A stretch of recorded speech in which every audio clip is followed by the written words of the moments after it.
Okay. Yeah. Yeah, we got it now. We got it. It always is. You got them in front of you. Because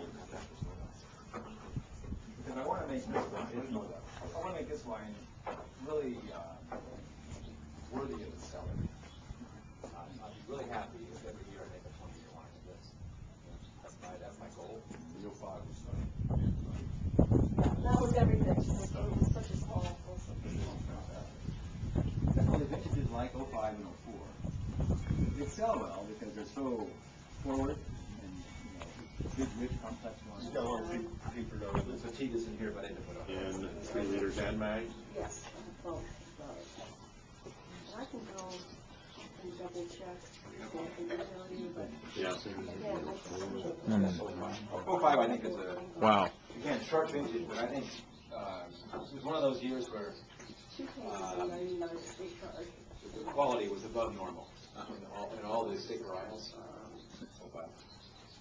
Sometimes a short crop doesn't manifest better wine because You might have to. grapes are kind of a trigger, and when there's no grapes in the vine, there's just a few clusters, the vine is kind of confused, it doesn't have the hormonal triggers to tell it what to do.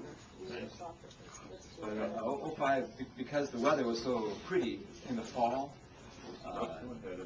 ripening was so slow and even, and the wines came out. Some other stuff together. So just wasn't much. I'll follow up with an email. So Bordeaux. Yeah, is it Bordeaux wine? Yeah. It's wonderful. Again, savory, not sweet. That's That's awesome. I think I collect that Bordeaux all day. Mm-hmm. Fantastic. So it's confusing. I mean, I think a lot of wine drinkers they don't really, if they know us, they know us. But like new customers are kind of a little, if they're used to drinking Bordeaux, they're going, wow. It's an old world, new world kind of hybrid style. It's not that I'm a big Francophile. It's just the way the wines turn out here. I mean, I make the wine basically in the same fashion across this whole lineup, given the varietal, but they turn out differently based on what comes out of the vineyard. So that's good. We blind taste a lot, and that wine tricks everybody every time. Consistently. Every time. Yeah. Every time. Every time? Yeah. Really? Huh. Good. I guess so. And then when Yeah. Should have known. Should have known. There's also something very interesting about the Santa Cruz mountain profile that you get across all of your wines. Right. I don't know exactly what, but that's my opinion on exactly what it is, but Kind of regional style, yeah, you just know it. Yeah, I thought it was about the same. The appellation Santa Cruz Mountain is a huge appellation. It's as big as Napa, 410,000 acres. Land, not a vineyard. I always say that we're a huge appellation, but a really small amount of vineyards. The total amount of vineyards in our appellation, which is 3 counties wide, would fit in Trefethen. Where? Really? That property in Napa is larger. Yeah. You said in the whole All, all our vineyards together would fit in Trefethen. Oh, gee.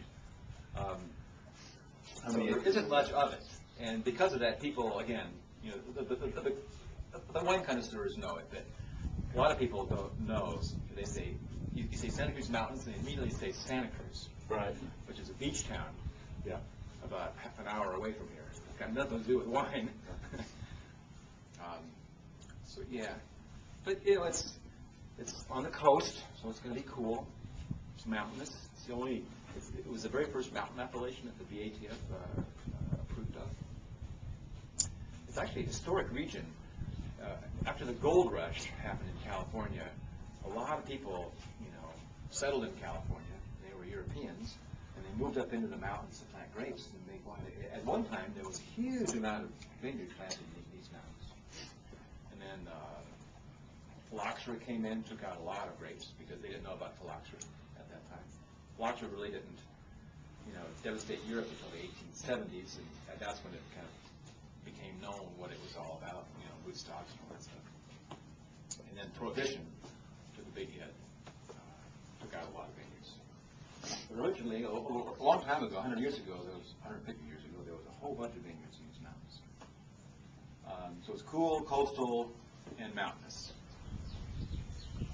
Not a lot of high-profile wineries. You know, Ridge is obviously, probably the most well-known winery in terms of size and prestige. But not a whole lot. David Bruce. I'm not sure how many. Do you handle a lot of Franklin Mountain wineries?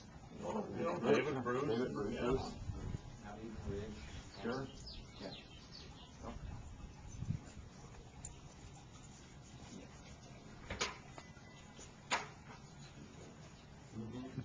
Beautiful. Yeah.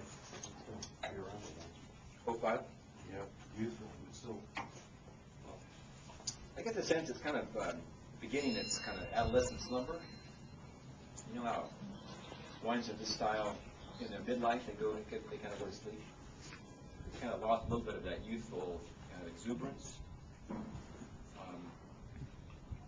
Generally speaking, that 5 to 10 year period, kind of, touch it.